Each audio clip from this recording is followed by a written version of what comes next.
Assalamualaikum warahmatullahi wabarakatuh.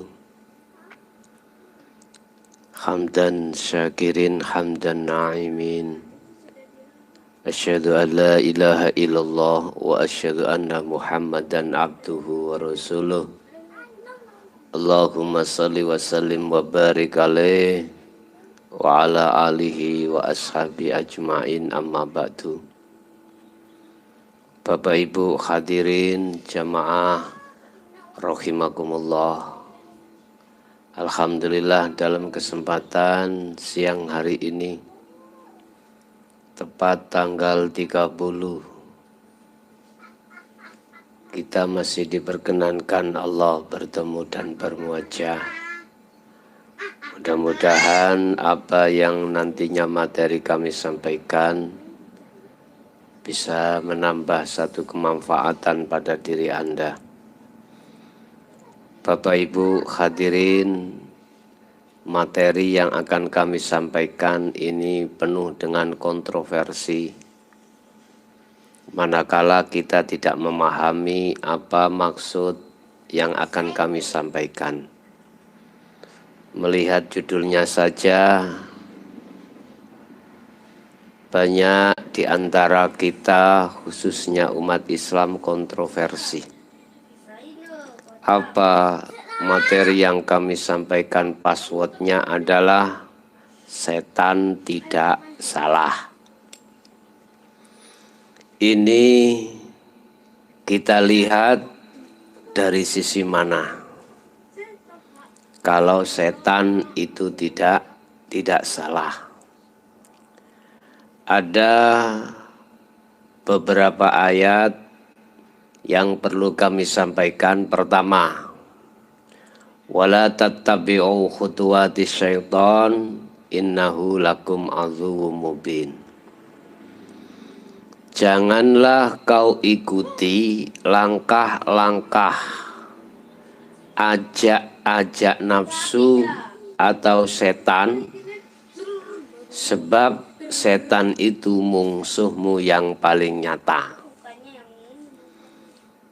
Berarti ini ayat kalau kita lihat dari sisi proses atau sisi syariat, setan nggak ada baiknya.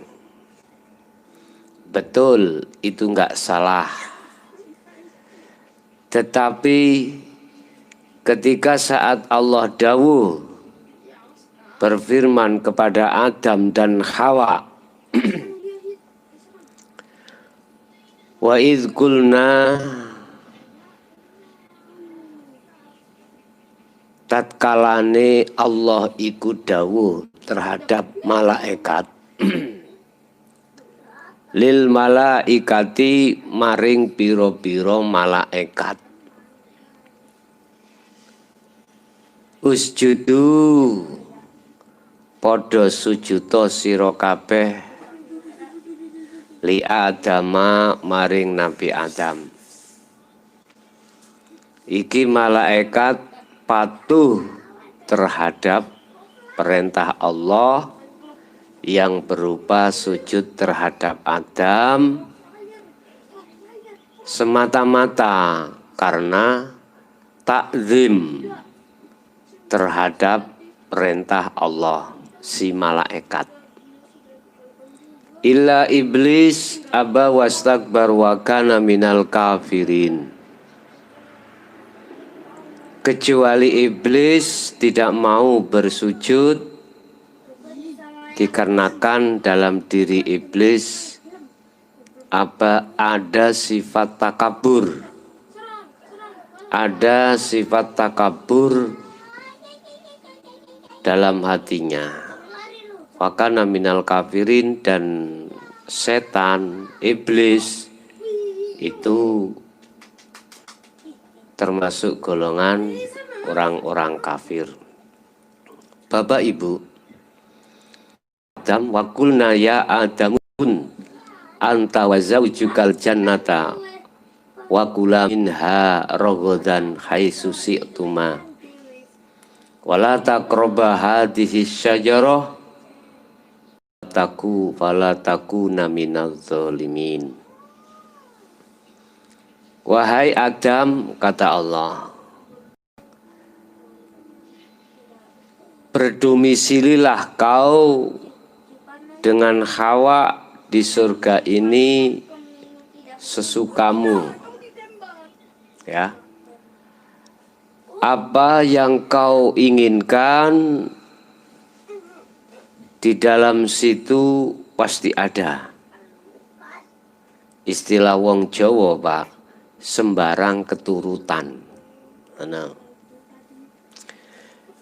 Tapi wala taqrabu hadhihi syajarah. Adam, Hawa, kau jangan mendekati syajarah. Wit huldi yang terkenal buah huldi. Fala takuna minadz zalimin, apabila kau mendekati dan memakannya Adam, kau termasuk golongan orang zalim terhadapku, kata Allah. Bapak Ibu, Allah menciptakan iblis, Adam, malaikat itu atas dasar kehendak Allah sendiri dan tidak ada intervensi dari pihak manapun. Allah memerintahkan malaikat selalu taat terhadap Allah. Itu pun juga atas dasar kehendak Allah sendiri. Allah memerintahkan atau menciptakan iblis. Itu pun juga atas kehendak sendiri. Begitu juga terhadap Adam. Tidak ada yang bisa mengintervensi terhadap Allah ketika saat menciptakan Adam. Semuanya sesuai dengan porsinya masing-masing. Semuanya sesuai dengan pekerjaannya masing-masing. Bapak Ibu hadirin jamaah rahimakumullah.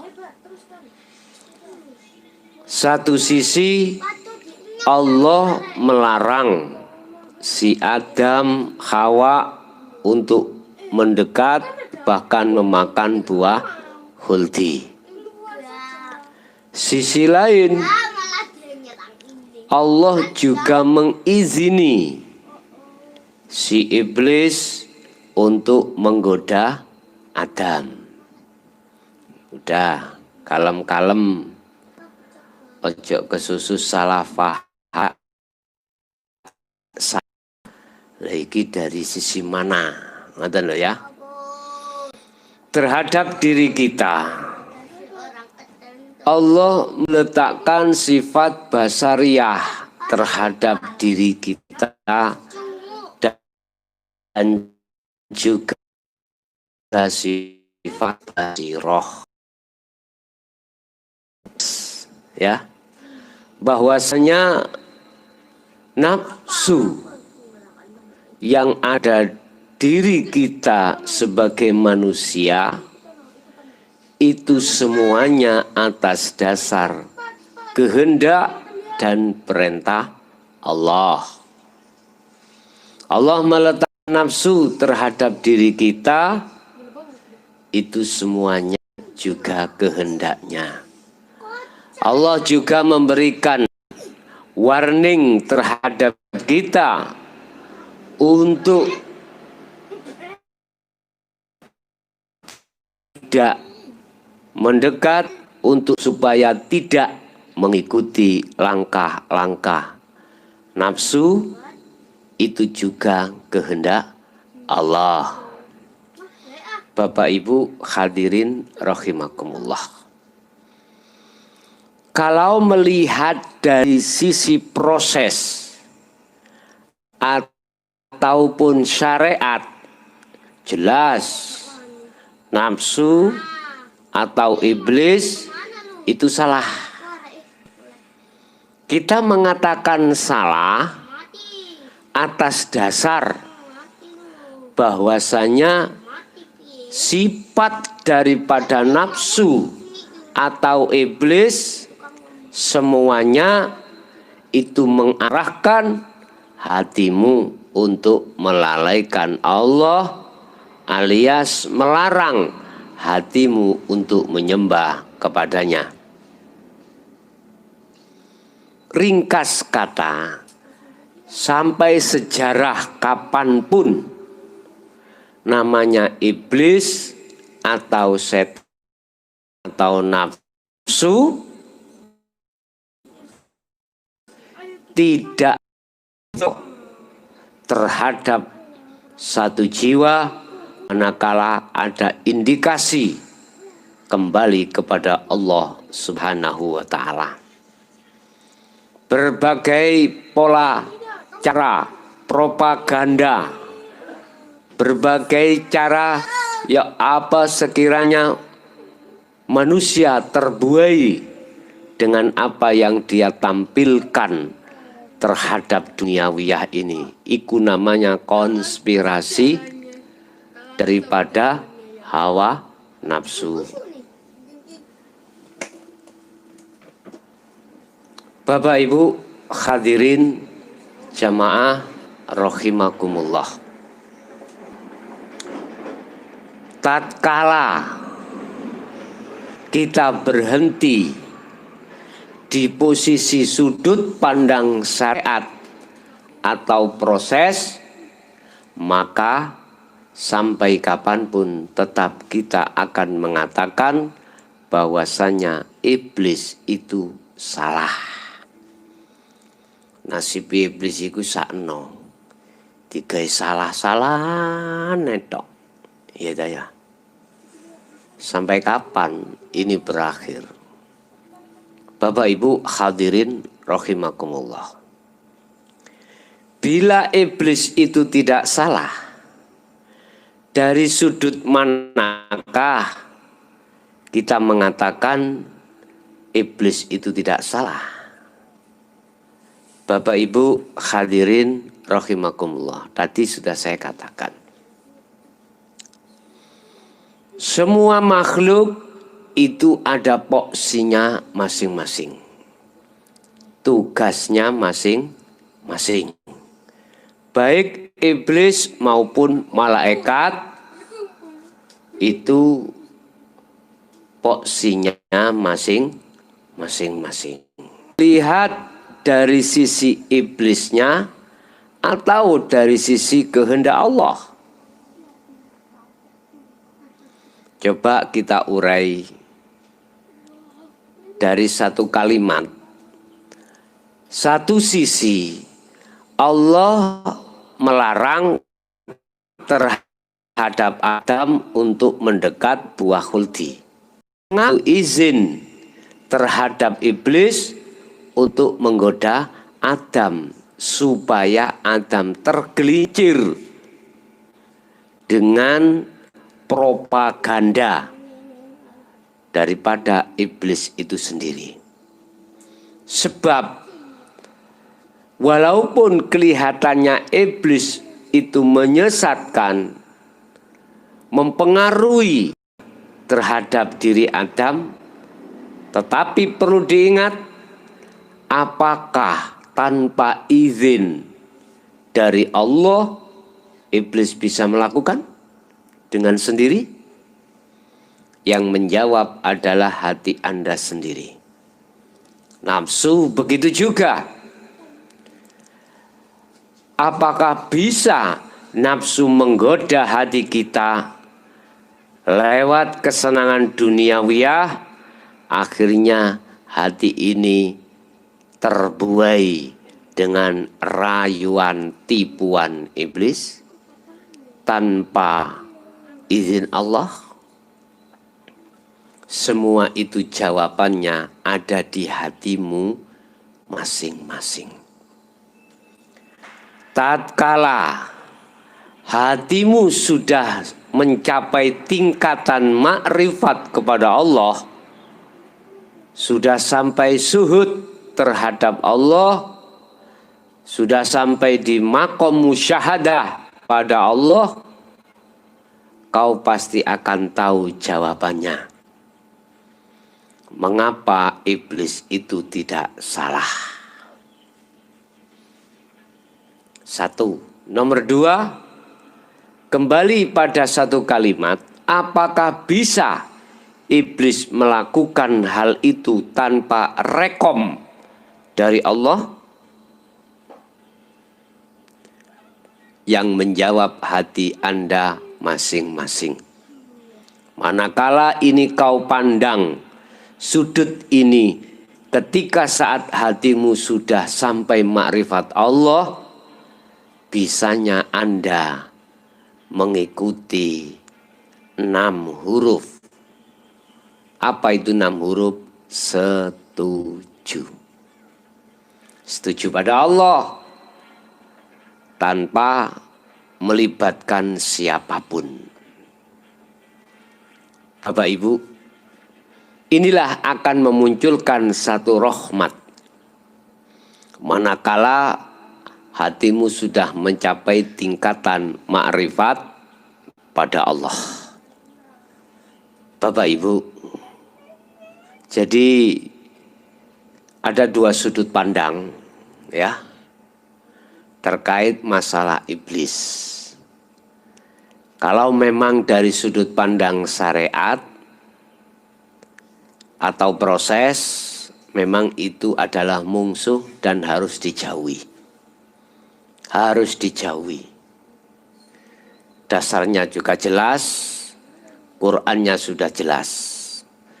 Tetapi manakala kita melihat dari sisi hakikat, yang hati sudah makrifat pada Allah, kau tidak akan bisa menyalahkan iblis. Karena olehnya iblis melakukan hal itu sampai Nabiullah Adam terpedaya, yang ujung-ujungnya diusir Allah dari surga ke dunia, semata-mata karena settingan Allah, karena izin Allah. Begitu juga dengan hati kita, terjebak oleh konspirasi hawa nafsu atau tidak, semuanya itu atas dasar izin Allah Subhanahu wa ta'ala. Sekarang tinggal yang terpenting adalah manakala hatimu sudah sampai makrifat Allah, ini yang terpenting. Urusan terjebak atau tidak terjebak itu urusan yang terakhir. Urusan yang terakhir. Urusan yang pertama, bagaimana hatimu itu makrifat pada Allah. Tetapi perlu diingat, untuk mencapai tingkatan zona seperti ini, memang saya maklumi ada sebuah proses di mana kau harus tidak mengikuti langkah-langkah nafsu. Dengan begitu, nanti kau akan tahu bahwasanya semata-mata Allah menghadapkan ini semuanya karena liyabluwakum ayyukum ahsanu amalah. Ingat, untuk menguji hatimu. Apakah kau masih tetap setia kepada Allah Tuhan ataukah sebaliknya? Sehingga tidak ada sesuatu yang kau peroleh tanpa dibarengi, didahului dengan riyadhah atau susah payah. Semuanya akan terjadi. Proses-proses apapun itu akan Anda lakukan dan Anda rasakan sendiri. Oleh karenanya itu Bapak Ibu jamaah, saudara-saudaraku dimanapun berada, ikuti proses semua apa settingan Allah. Nanti pada satu titik di mana Anda tidak mampu untuk menyalahkan terhadap siapapun.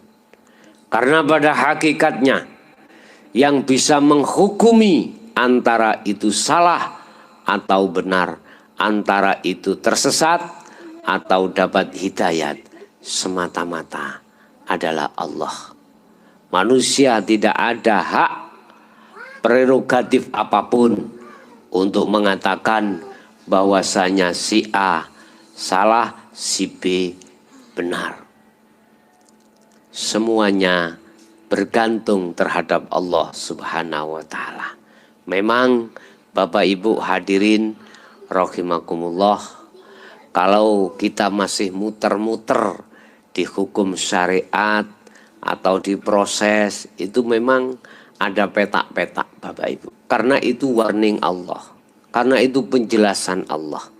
Allah sudah menjelaskan bahwasanya pekerjaannya iblis begini, pekerjaannya malaikat begini, kau harus bisa mengambil kesimpulan. Tapi ketahuilah, nafsu di samping ada penjelasan nafsu yang kasar, ada juga nafsu yang halus. Ketahuilah, nafsu itu bukan hanya perkara perbuatan yang kita anggap jelek saja, tetapi pun juga nafsu berdomisili, tenguk-tenguk di perkara-perkara perbuatan yang kita anggap itu benar. Kalau kita menyadari hal itu Bapak Ibu, maka kau akan tahu berarti bukan perkara kita merangi hawa nafsu di zona yang kasar saja, tetapi juga ada zona yang halus.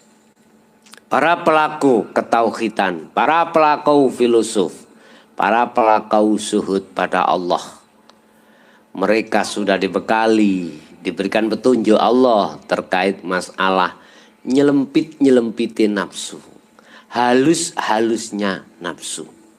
Tidaknya halus, kasar pun juga begitu. Beliau-beliau akan mengerti sehingga bisa mengambil satu tindakan yang tepat. Bapak Ibu hadirin rahimakumullah, ini berkenaan surga dan neraka. Mengapa Allah juga menciptakan garap atau tender surga ataupun neraka? Inilah nantinya akan sebagai jawaban, dan ini semuanya akan kami bahas dalam waktu yang sama besok jam 1 siang. Oke Bapak Ibu hadirin jamaah rahimakumullah, itulah apa yang bisa kami sampaikan seputar masalah iblis tidak salah. Bisanya tidak salah kita melihat semua atas dasar kehendak Allah. Bisanya hati sampai di situ, hati harus makrifat pada Allah. Akhirul kalam, usikum wa nafsi bitaqwallah. Wassalamualaikum warahmatullahi wabarakatuh.